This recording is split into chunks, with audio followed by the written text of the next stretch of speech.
हमारे सभी प्रजापति भाइयों को बाल योगी रौनक शास्त्री का प्यार भरा नमस्कार। आज बातों को आप लोग भूल गए हो, ये सिर्फ आपके लिए है। आप कौन है, क्या चीज है, आज मैं आपको बताऊंगी। किसी को मालूम है कि पहले इसी प्रजापति का नाम कुंभहार था। इस प्रजापति का नाम कुंभहार कैसे पड़ा, किसी को मालूम है? मालूम हो तो हाथ उठा दे।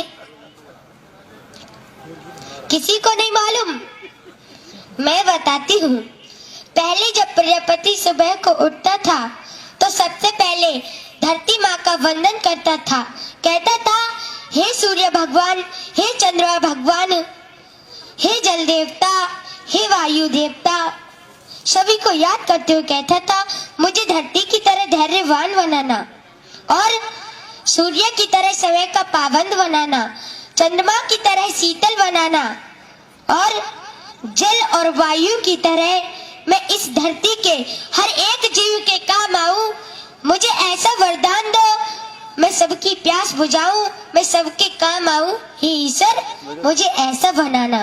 पहले तो ये मांगता था, पहले ये प्रार्थना करता था, और जब भगवान ने इसे इस लायक बना दिया तो इसकी सबसे पहली गलती, भगवान का ध्यान ही नहीं रहा है। अच्छा, अब किसी को मालूम है कि इस धरती पर सबसे पहले कौन आया था? सबसे पहला वैज्ञानिक कौन है? किस चीज का सबसे पहले आविष्कार हुआ था? किसी को मालूम है? सबसे पहले इस धरती पर प्रजापति ही आया था। और मेरे प्रजापति भाइयों, वही सबसे पहला वैज्ञानिक है जिसने किस चीज का आविष्कार किया? जिसने कुंभ का आविष्कार किया था, जिसे हम सब लोग घड़ा कहते हैं। कहीं कहीं पर इसे गगरी भी कहा जाता है, अलग अलग नामों से पुकारा जाता है। लेकिन जब पहली बार बना था तो इसका नाम कुंभ पड़ा था। हरिद्वार से 6 किलोमीटर दक्षिण की ओर जो कभी राजा दक्ष की राजधानी का नगर था, जो आज भी गलखंड के नाम से जाना जाता है, जहाँ कुंभ पर्वी पड़ती है, ये भी कुंभ से ही शुरू हुई थी।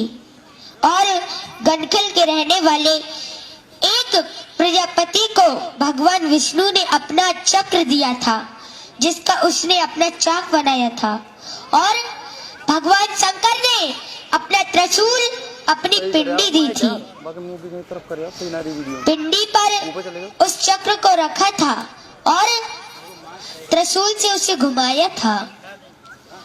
और मेरे प्रजापति भाइयों, भगवान ब्रह्मा ने अपनी जनेऊ और अपना जल का भरा कमंडल दिया।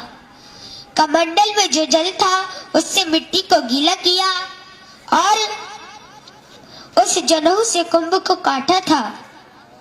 भगवान विष्णु ने उस प्रजापति से कहा, जाओ तुम अपना काम शुरू करो। तो उसने पहले ही बार में इतना सुंदर कुंभ बनाया, इतना सुंदर घड़ा बनाया कि भगवान उसे देख कर के खुश हो गए। भगवान बोले, तुमने इसे कैसे बनाया?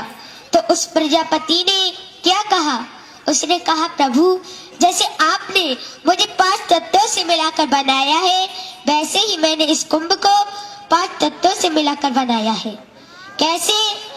जल, वायु, अग्नि, आकाश और धरती।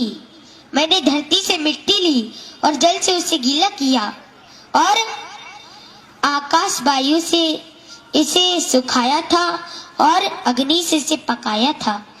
भगवान इतने खुश हुए कि उन्होंने एक सुंदर सा हार अपने हाथ में लिया और उसको बाहर के डाल दिया। तो उसी समय उसका नाम भगवान ने कुंभहार रखा। कुंभ का नाम पहले और हार का बाद में, दोनों शब्दों को जोड़ दिया तो हो गया कुंभहार। और उसी वक्त भगवान ने उसे ये वरदान दिया कि चाहे कोई भी पूजा हो, हर काम में तुम्हारी कुंभ की हर किसी को आवश्यकता पड़ेगी। तुम्हारी पूजा के बगैर कोई पूजा संपूर्ण नहीं होगी। तुम्हारी इस कुंभ का जल पी करके लोग अपनी सांसें लेंगे। और तुम्हारे कुंभ के बगैर कोई भी पूजा संपूर्ण नहीं होगी। अब चाहे वो मृत्यु हो या जन्म हो, शादी हो या सजा हो। और मेरे प्रजापति भाइयों, ये सच बात है, तुम जिस विवाह में नहीं जाओगे तो इसका विवाह तुम्हारे कलश, तुम्हारी पूजा के बिना कभी पूर्ण नहीं होगा।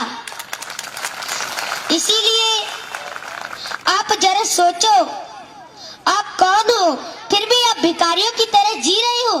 अरे आपको नहीं मालूम है आप कौन हो?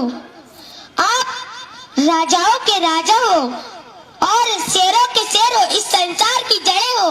जो एक बार हिल जाए तो पूरा ब्रह्मांड हिल जाएगा। और ये ब्रह्मांड कौन है? ये ब्रह्मांड आदि प्रजापति ब्रह्मा है। ब्रह्मांड भी प्रजापति ही है और इसके रचयिता दक्ष प्रजापति है। ये भी प्रजापति है, यानी कि ब्रह्मांड भी प्रजापति है और उसका रचयिता भी प्रजापति ही है।